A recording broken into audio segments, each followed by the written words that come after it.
Welcome to the Real Estate Pros Show, where we interview real estate investing professionals from coast to coast, as well as the service providers that serve the real estate investing industry. Our goal is simple: share what's working now to help you improve and scale your business to the next level and meet the pros that can help you get there.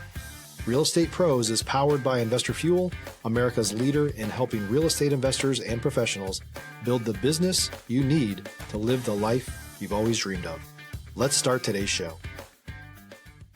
Property insurance for real estate investors doesn't have to be difficult, but it does need to be there to protect you when you need it. MyInvestorInsurance.com not only provides insurance at 15 to 30% cheaper than traditional agencies, it's built specifically for real estate investors like you. You can set up an account in about 2 minutes, get quotes on properties, turn on and turn off insurance for your fix and flip or rental properties in around 2 minutes without having to talk to anyone directly, all through our portal. There's no better way or faster way to make sure you've got the coverage you need to protect you, and no more lengthy policies either. Once you're set up, you're billed monthly and prorated by the day for however long your policy is active. It's powered by MSI, the third largest independent MGA, with 1.5 million customers and more than $1 billion in cumulative premiums written. Get set up today in about 2 minutes at myinvestorinsurance.com/fuel. Hey everybody, welcome back to the show. Today we're joined by Aneury. He is a business and real estate investor with a sharp eye for smart growth opportunities. He and his partner own a property management company with 60 doors and operate a real estate sales business as a broker. He has a lot of other stuff going on. Honestly, we and him were just speaking offline, so this guy has a huge track record and is a true operator. So Inuri, welcome to the show, my friend. Super excited to dive in and talk with you today about a bunch of different topics. But without further ado, why don't you just introduce yourself, who you are, maybe introduce your background and just how you got here, man. Yeah, thanks, Christian. I appreciate being on the podcast today. Super excited for the conversation, right? In terms of a little bit about me, I've been call it in business for about 8+ years in terms of just my investments, my call it lifestyle, if you will.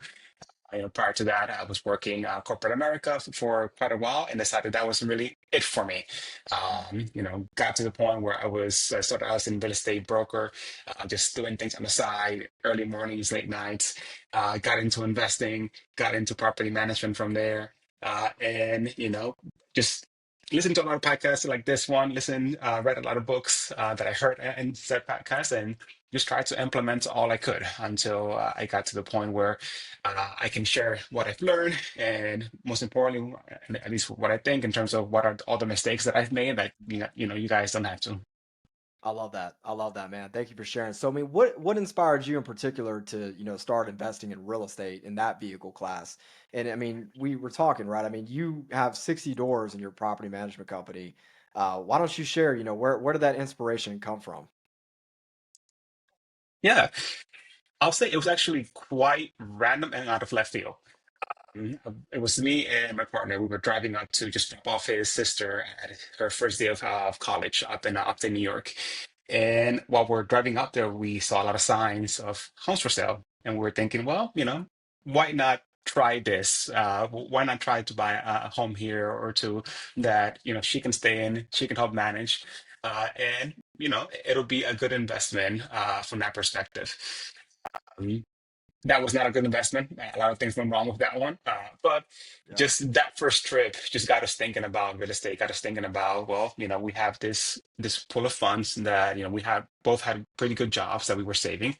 Mhm. We weren't really using it, and we thought, let's give it a shot. From there, like I mentioned, it was just a lot of discovery, a lot of learning. And the more we discover, the more we learn, the more excited we got about, real estate in general. That's awesome. So I know you run a property management company, right? I mean, what transitioned you into doing that as well? Were you looking at more of just like, hey, I want to start, building, some passive income as far as that goes, or what was the driver behind, wanting to get that now, and how's that going for you presently today? Stop living on an island and join the #1 mastermind in America for professional real estate investors. Investor Fuel is a community of hundreds of the nation's top investors working together to build stronger businesses and better lives. In addition to the amazing community of real estate investors acting as a board of advisors for one another, Investor Fuel members have access to 100% funding on purchase and repairs for our members only, a health insurance program, and benefits and discounts that more than pays for the membership of most of our members, meaning it's actually costing you money to not be a member of Investor Fuel. If you're looking to scale your business and build a business that allows you to live the life of your dreams, please visit investorfuel.com today and book a call with our team. Yeah. So the main driver Mhm. was a lack of good property managers, at least in our area, that we could rely on to manage our properties. We tried hiring others to take care of our properties, and they just weren't doing a good job. Uh, Sounds about and right. looking, yeah, Yeah. and I mean, and looking at what they were doing, at what we wanted, we said, hey, why not just bring that in-house? We'll hire our own staff, and we'll Mhm. just operate it in the sense that we would want to operate our properties. Mhm. So it started out purely to manage our own properties. From there, being a real estate broker, as I was helping other clients, buy their investment properties, they said, "Hey, can you guys also take care of this for me?" So it just sort of fell in place by just a need. We had a need to take care of our properties, and then we had a need to service our clients. No, 100%. That makes sense. I mean, I think that is the goal, right? To eventually bring it in-house because let's face it, I mean, it's property management, like you just said. I mean, you can run into a lot of issues, right? Where people, they'll promise this, but then completely underdeliver, and it Yeah. puts you in a really bad position, So I think that was crucial that she made that transition and kind of just did it everything in-house, and that's awesome that you made that happen. So I know you, for those that don't know, you're also a real estate broker as well, and obviously you do invest in real estate. So I'm curious. I mean, do you see advantages to doing both, right? Because there, maybe let's say there's someone out there that's just an agent, and they look at the investment side, but they're just like, I don't know if it's worth making the transition to doing the investment side, or can I manage both? Like, what do you see the advantages to doing both, or what kind of advice would you give on that? Yeah, I think there's definitely an advantage from the sense of if you are a real estate agents that's helping other clients buy, maybe it's their first home, their first investment, you're exposed to a lot more than just your average buyer, your average first time investor, by means of just being out in the market looking at different assets. So as an agent, as an active agent, you're likely viewing multiple homes on a weekly basis. You're seeing what's working for others, what's not. You're seeing the ups and downs of the market, and with that knowledge, you're able to then go out and for yourself look for something that makes sense. I would say from the perspective of becoming an agent to invest, the data and your access to data is the big differentiating factor. Yeah. If you're doing it just for the heck of doing it, in terms of just maybe collecting a commission, yes, it's nice to say get a few $1,000s for buying your own property, but you don't really need that. At least, in my opinion, you can do better with your time.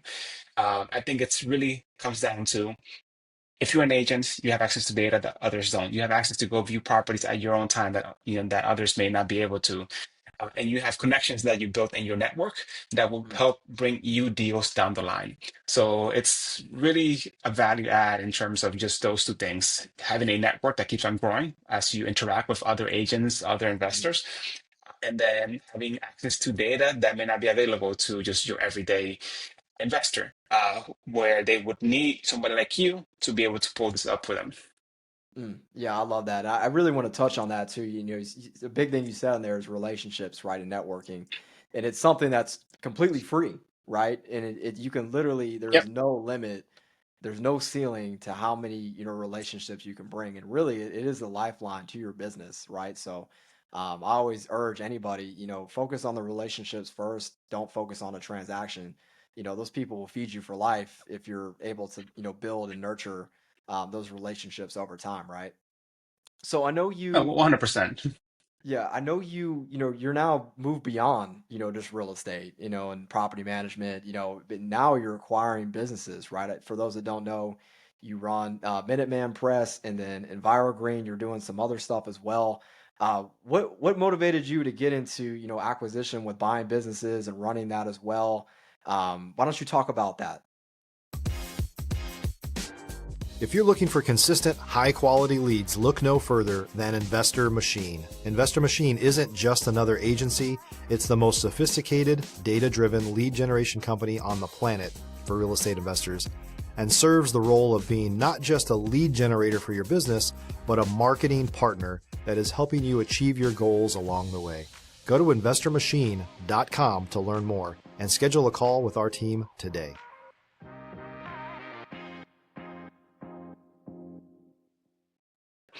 Yeah, I would say, the biggest lessons that I learned from property management and just from buying real estate, from doing flips, is that it's all a business, right? It all operates the same way that my corporate job used to work on the back end.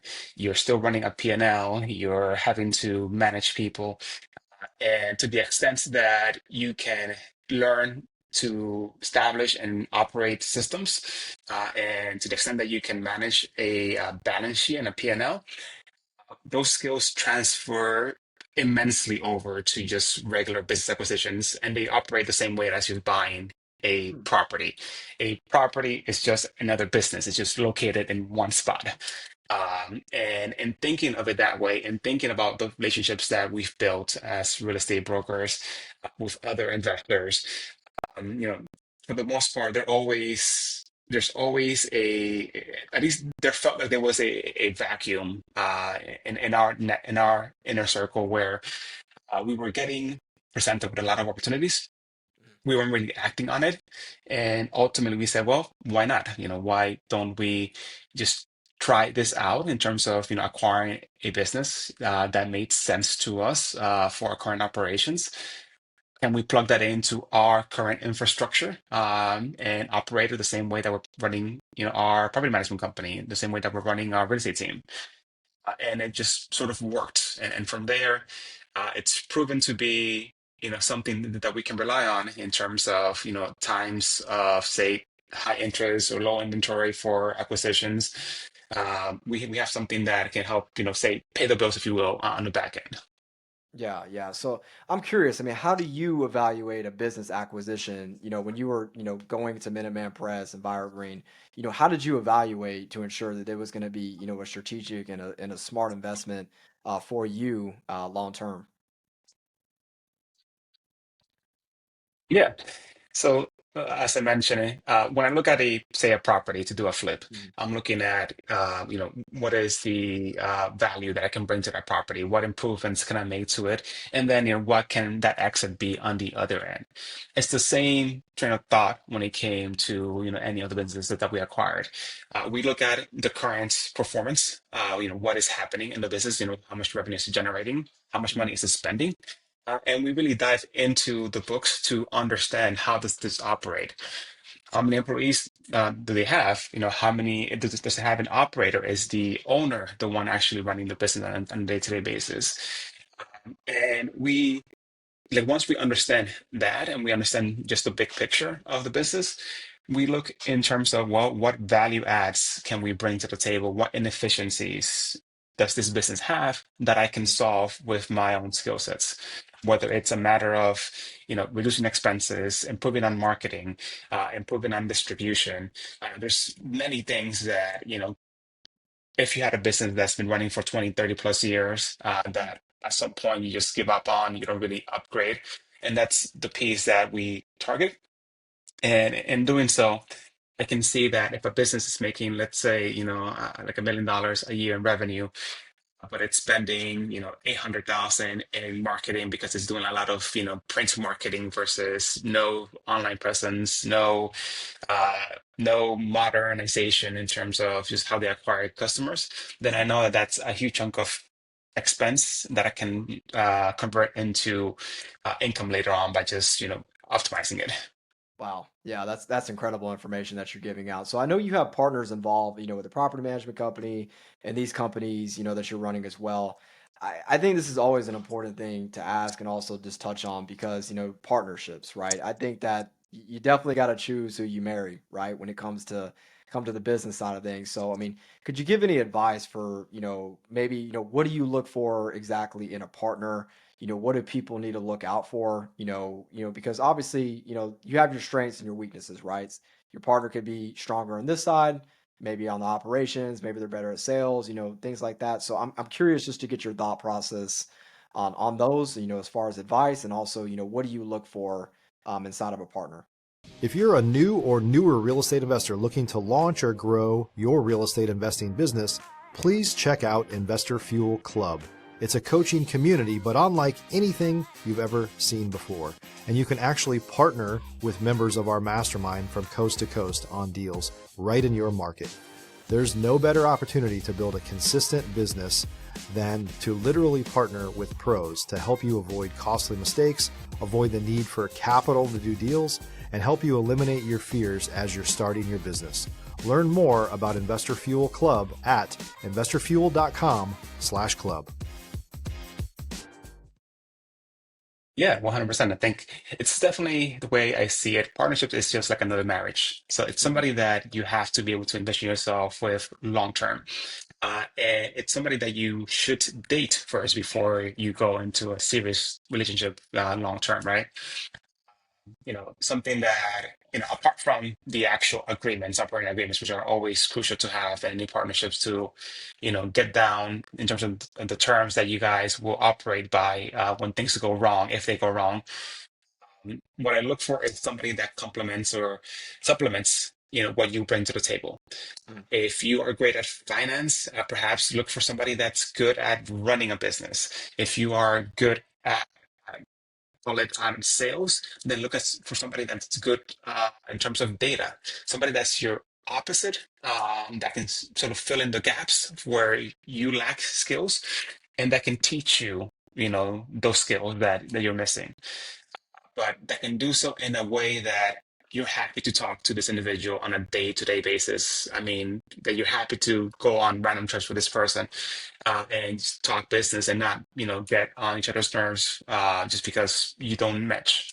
Yeah, right, I think right. that synergy between you is very important. Me and my partner, we have a daily hour call where we just talk about everything that's happening. I see him more than my kids more sometimes, so I Wow. have to like them a lot. So that's something that's very important. It took a long time to get to that point, and it's definitely something that I wouldn't rush.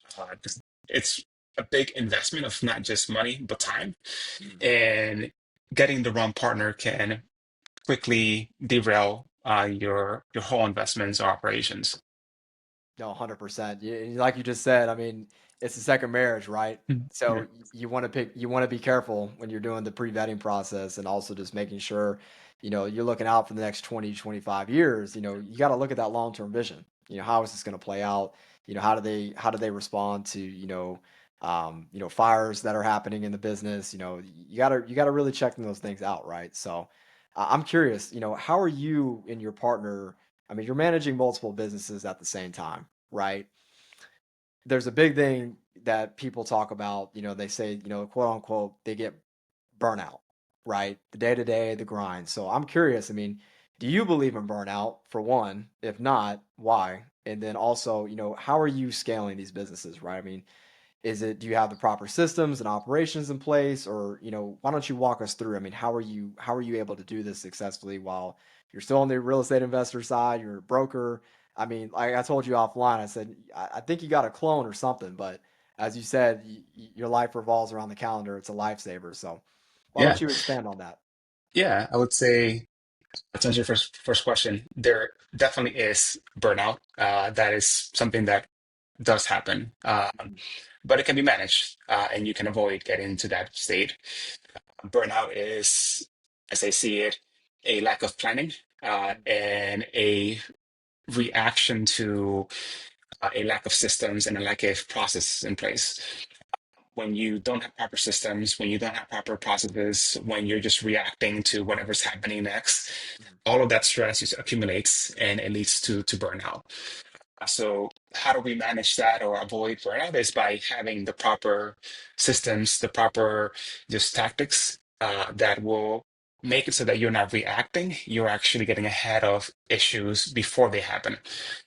And so for all our businesses, we have, proper systems in place that can manage those independent businesses. And the vetting of those systems, we took our time to make sure that we were implementing the right ones. Then we have an overarching system that we use to sort of manage all the individual businesses below that, that brings them all together in a way that we at a higher level can see what's happening on a day-to-day basis. We use virtual assistants for just everyday tasks, whether it's emails, phone calls, anything that's repetitive that can be outsourced. We have a VA assigned for each business and to us that can support us. But most importantly, we have operators in each business. There is no way that one person can run at 100% multiple businesses. So, and we realize that. But what we can do is manage the individuals that do run these businesses for us. So in our vetting process of whether it's acquiring a business or hiring somebody, we look for qualities that make it clear to us that if we were to put you in charge of something that's important to us, that you'll take care of it. Mm. So from a management perspective of multiple businesses, the way we've done it is that, as I mentioned before, I have a standing meeting with my partner every morning where we talk about just what's happening, what are the important goals that we need to accomplish. Then we have a stand-up meeting with our VAs where we will assign them tasks based off of that meeting that we had early on in the morning Mm. with things that need to happen in each vertical across the companies. And then we have weekly checkpoints with the operators of our business to see what's going on, see what they need help with. And our overall task is not to be in the business or be making sales calls or talking to clients or operating.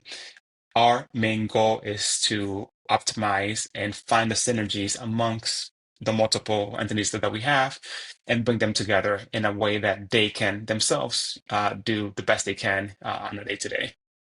Oh, that's incredible. No, thank you for sharing that. I think it's so important, especially, having SOPs and all that stuff put inside in place, because I think sometimes where people can kind of get tricked up is, they have the business set up in place, but they don't have a clear process for the people that are actually, working, right?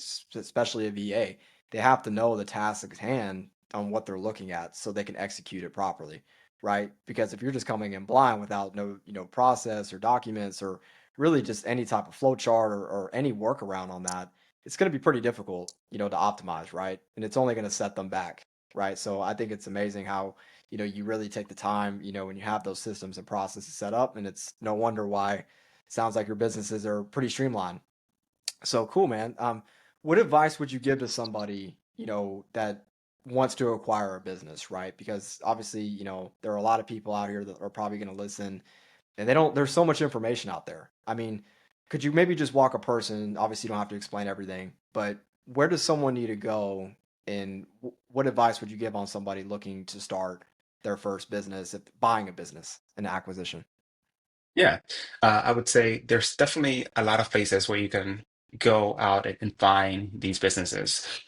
Just like you can go and buy a house off of Zillow or Realtor.com, there's websites like Buy Bizzell where you can see businesses that are for sale, and where they'll give you a lot of the information that you may want to see in terms of revenues, expenses, and just the overall nature of the business for you to start to have conversations. And that's the big thing is having those conversations. Just how you can see a lot of homes online that may be overpriced, that may not make sense for an investor because they're at a price or a rate that just doesn't return. Same thing for businesses. There's a ton of businesses out there that are for sale, even more that are just overpriced that don't make sense. And that's the reason why they're being sold because they just don't make sense. Hmm. But going through the exercise of just being exposed to those, starting to just browse through what's available, you'll start to see instances of small finds here and there that do stand out, that compared to the rest do start to make sense. And then you'll start to see the individuals and the brokers that are assigned to those businesses mm, that you can start talking to and start to make those connections.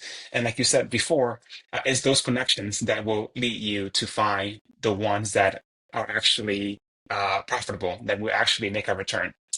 None of the ones that we bought so far have we bought online. We bought these businesses having looked online, having made a connection with somebody that led to a second individual introducing us to somebody else down the line. Yeah. And through those connections, just hopping around, learning, who's who, who's in the space, we've been able to find off-market deals, and that's where most of the good um, contracts will be found is off-market through these connections. Most brokers, like I mentioned, once they know that you're serious, once they realize that you're actually in the game, they'll bring you deals that are not yet listed because they want a quick closing.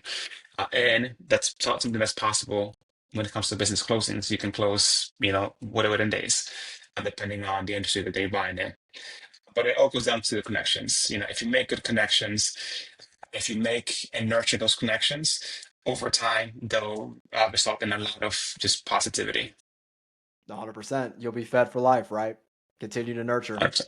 That's amazing, Yeah, man. I appreciate you sharing, a lot of that because I do feel like again, there's are people that want to do that, right? Because there might be, the person that's working the 9 to 5, or maybe they're just at a point, no matter what they're doing, they want to make that transition and they want to do it. And I think it's a great vehicle to get yourself involved in. Obviously, if you know and you're doing it the right way, right? But always lead with integrity, always lead with building relationships, and that's the best start for anybody, right? So awesome, man. So where can people find you? How can people work with you? Where do they need to go to connect with you? yeah. You can find me on any of the social platforms at it's Aneury, to Instagram, Facebook, wherever. More than happy to answer questions, or if you just want to reach out for anything I can help with in terms of either real estate, property management, business acquisitions. Always happy to answer questions and add value wherever I can. Awesome. Well, man, you definitely dropped a lot of value and $1 million worth of game on this show. So I definitely got a lot of value. I know the audiences as well. I appreciate you, taking the time out of your day to really share that with all of us. And man, just wish you nothing but the best in your future endeavors and everything you have going on. You're definitely a true operator. So looking forward to seeing what you do next.